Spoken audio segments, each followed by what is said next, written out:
मेरा नाम कमल सराह है और ये हमारे साथ हैं विलियम फ्रांसिसकस। ये अमेरिका में MLB का नाम आपने सुना होगा, मेजर लीग बेसबॉल। तो ये MLB के कोच हैं एंड ये पिट्सबर्ग पायरेट की जो टीम है MLB की उसमें भी खेल चुके हैं। सो हम यहाँ आए थे अबाउट 2 महीने पहले, अपना प्रिंसिपल सर से बात हुई थी। तो हमारी एक NGO है, नॉन प्रॉफिट, जिसका मकसद है, जिसका नाम है डायमंड ड्रीम्स एकेडमी। उसका मकसद ये है कि हम यहाँ आके सारे कॉलेज जैसे यूनिवर्सिटियों के साथ पार्टनरशिप करके बेसबॉल की तरक्की कराएं। उसकी जो नॉलेज है अमेरिका में, जो मेजर लीग बेसबॉल में जैसे प्लेयर्स को ट्रेन किया जाता है, कोचेस को ट्रेन किया जाता है, उनको यहाँ से अमेरिका से ला के यहाँ पर वो सिस्टम बनाए। और हमको बहुत खुशी हुई when I came last time, Dr. Jadish met with me and he shared the vision with me. I shared the vision with him and we were very happy that we were like-minded, thought alike, to promote the kids and the sport of baseball in India. So our goal is to be able to come and develop that program, bring the resources from the US, bring a lot of coaches and players like Bill over here, and be able to grow the game and grow the partnership between the educational universities in India as well as the universities in America.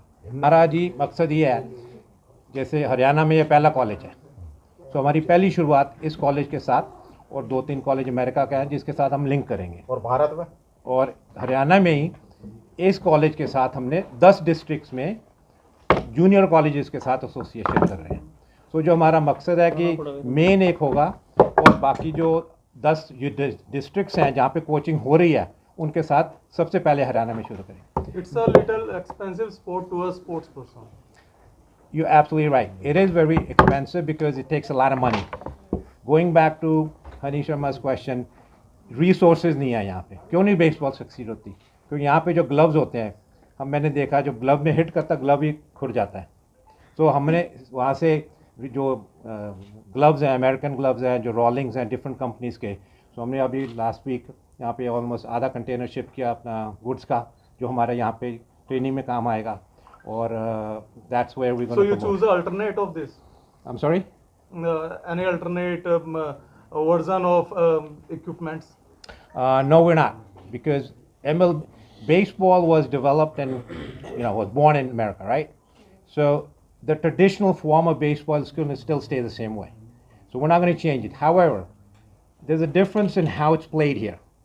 We had a meeting this morning with about 20 coaches. A question came up. And the challenge we have now is when we went out, Bill came out and he saw that there was no mound. If you guys are familiar with baseball, baseball's played on a mound. When the pitcher throws the ball, he's on a mound. In India, there is no mound.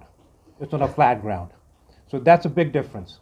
So the pitcher that is throwing the ball on a flat ground, when he throws it, he's throwing it about 70 miles an hour.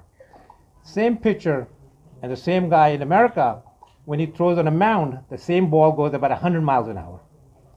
You remember the $1 Million Arm movie, right? That came out in 2014. Rinku Singh and Dinesh Patel were recruited by Pittsburgh Pirates. They went and played with him over there. They threw at 93 miles an hour on a flat ground. On a flat ground. On a mound, the ball was much faster. What does that tell you? There's a lot of talent. A kid that's throwing 70 miles an hour can now throw 100 miles an hour on a mound. India में baseball खेली जाती है, जैसे फील्डों में खेली जाती है, वो फ्लैट ग्राउंड पे खेली जाती है। जो हमारे अमेरिका में खेली जाती है, जापान में, कोरिया में, जहाँ पे सबसे बड़ी ये स्पोर्ट है, वो माउंड बनता है फील्ड के ऊपर। आप देखोगे, अगर आपको टाइम लगे, हम माउंड बनवा रहे हैं बाहर फील्ड में। जो हम फील्ड को भी ऐसे ही तैयार कर रहे हैं जैसे अमेरिका की फील्ड होगी। माउंड होगा, उसकी जो लेंथें होती हैं वो उसके तरीके से तैयार करेंगे। तो वो एक डिफरेंस है। जैसे अब सुबह हम कोचेस से बात कर रहे थे, कहते हैं हमारे बच्चे तो फ्लैट ग्राउंड पे खेलते हैं, हमारे नेशनल टीम में जब सिलेक्शन होती है तो वो तो फ्लैट ग्राउंड पे खेलते हैं।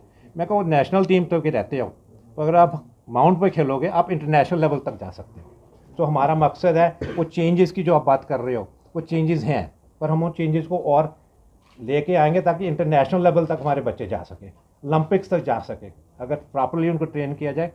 क्रिकेट में भी खेलते हैं सेम, क्रिकेट भी बॉल बैट ग्लव की है, मैं बेसबॉल भी बैट ग्लव और ग्लव की है। सो उन दोनों को मर्ज करके कैसे, टैलेंट उसमें भी है, टैलेंट इसमें भी है, यहाँ पे अपॉर्चुनिटीज़ नहीं है। सो हमारा मकसद ट्रेन करके कॉलेजेस के साथ हमारी वहाँ पे टाई अप है। जो हमारा सॉफ्टवेयर हम लेके आए हैं, उस सॉफ्टवेयर में सारे कॉलेजेस में स्कॉलरशिप्स मिलती है बच्चों को, बेसबॉल की स्कॉलरशिप्स मिलती है। तो जैसे जैसे रैंकिंग होती है हमारे जो सॉफ्टवेयर में, उसमें सारे के सारे अमेरिका के सेम एज ग्रुप के बच्चे, सारे वर्ल्ड के सेम एज ग्रुप के स्टेटिस्टिक्स हैं।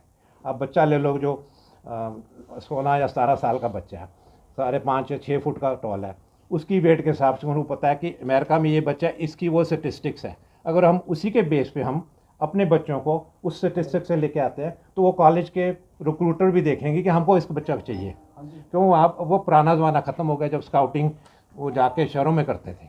एवरीथिंग इज़ एनालिटिक्स, सारा डेटा है। वो जो सिस्टम हम यहाँ सेट कर रहे हैं, उससे बच्चों को भी अपॉर्चुनिटी मिलेगी।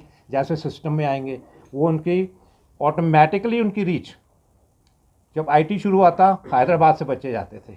अब मैं बेसबॉल में सेम एनालिटिक्स डेटा से दिखा सकता है कि हमारे बच्चे भी यहाँ पे उस लेवल तक खेल सकते हैं। आज तक my self Sachin Silwani, public Asia newspaper. Yes sir. आज तक हिंदुस्तान में क्रिकेट के अलावा इतना प्रसिद्ध कोई खेल आया नहीं है, ना ही कोई उभर पाया है। हाँ जी। चाहे क्रिकेट हो, चाहे हॉकी हो, हाँ जी। कुछ भी हो।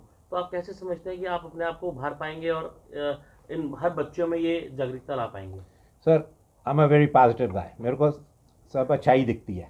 मेरे को यहाँ पे बच्चों में अच्छाई दिखती है, टैलेंट भी है, पैशन भी है। अब आप बाहर जाके देखोगे बच्चों में बहुत टैलेंट है। क्यों नहीं उभरती? क्योंकि उनको अपॉर्चुनिटी नहीं मिलती। फ्यूचर क्या है? क्रिकेट में भी तो 11 प्लेयर ही खेलते हैं, 1 बिलियन बच्चा खेल रहा है क्रिकेट। अपॉर्चुनिटी क्रिकेट में अब IPL आई तो उसके बाद ही आई थी ना। तो हमारा मकसद भी है कि जैसे जैसे ट्रेन करेंगे, तो अमेरिका में एक है NCAA, वो कहते हैं नेशनल कॉलेज एथलेटिक एसोसिएशन।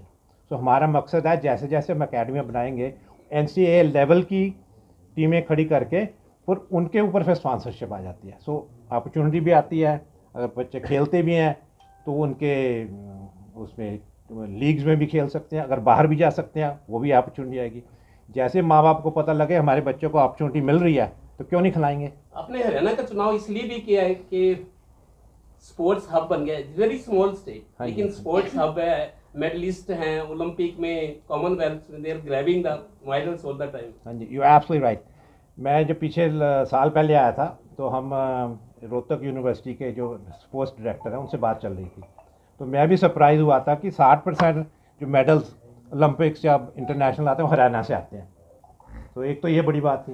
मैंने कहा यार ये तो बहुत अच्छी बात है कि इतने आप एथलेटिक यहाँ से जा रहे हैं। आपने देखा होगा 3 हफ्ते 4 हफ्ते पहले जो यहाँ से बॉक्सर गया, लास वेगस में भी खेला था उसने, तो यहीं से गया वो। तो एग्जैक्टली, सो वो यहाँ से एथलेटिक भी है। और दूसरे यहाँ से, मैं पंजाब से हूँ, मेरा बर्थ वैसे पंजाब का है। 50 साल पहले मैं अमेरिका चला गया था। तो हमारे को पता है यहाँ के एथलीट्स भी काफ़ी एथलेटिक हैं हमारे बच्चे। सो ये भी एक रीज़न था। और थर्ड सोर्स सबसे इम्पोर्टेंट रीज़न क्या था, जब डॉक्टर जगजीत सर से मिले मैं, तो उनका पैशन था। तो जब तक आपकी लीडरशिप और कमिटमेंट जो यूनिवर्सिटी से नहीं आती, तब आप कुछ नहीं कर सकते। तो ये वो सम ऑफ द रीज़न जिस बेस पे हमने की। अमेरिका जो एकेडमी है आपकी, उसकी तरफ से भी कोई फंडिंग मिलेगी बच्चों को खेलने के लिए? कुछ उनको प्रोत्साहन राशि या कुछ इस तरह का कि वो खेल सकें? हाँ जी।